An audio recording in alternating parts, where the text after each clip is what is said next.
Dans l'évangile de Jésus-Christ, selon saint Luc.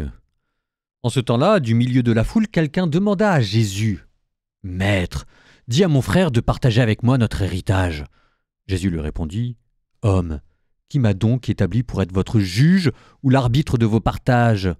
Puis s'adressant à tous : « Gardez-vous bien de toute avidité, car la vie de quelqu'un, même dans l'abondance, ne dépend pas de ce qu'il possède. » Et il leur dit cette parabole.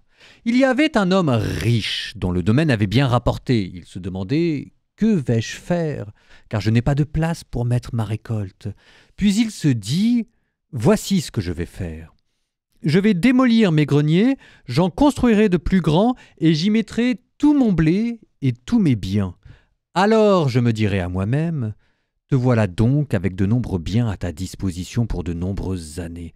Repose-toi, mange, bois, jouis de l'existence. » Mais Dieu lui dit : « Tu es fou.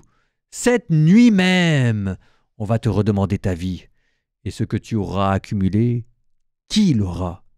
Voilà ce qui arrive à celui qui amasse pour lui-même au lieu d'être riche en vue de Dieu. »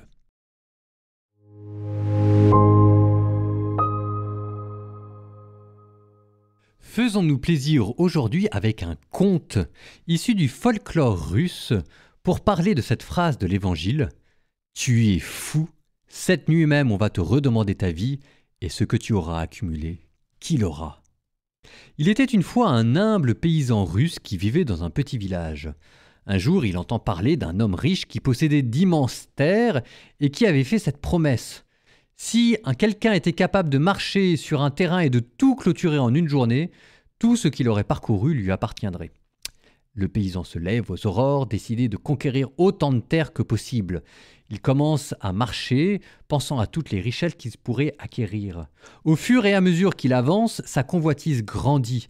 Il imagine les champs fertiles, les récoltes abondantes et la vie de luxe qu'il aurait. Mais au fur et à mesure que la journée avance, il commence à ressentir la fatigue. Malgré cela, il refuse de s'arrêter, il pousse son corps à l'extrême, il continue de marcher, ignorant la douleur et l'épuisement, jusqu'à ce que, alors qu'il est sur le point de conclure sa journée, il comprend qu'il a trop couru, que le temps est presque écoulé. Il se met à courir, mais la fatigue l'emporte. Il tombe au sol, le cœur battant, et il meurt à quelques pas de la limite qu'il avait fixée.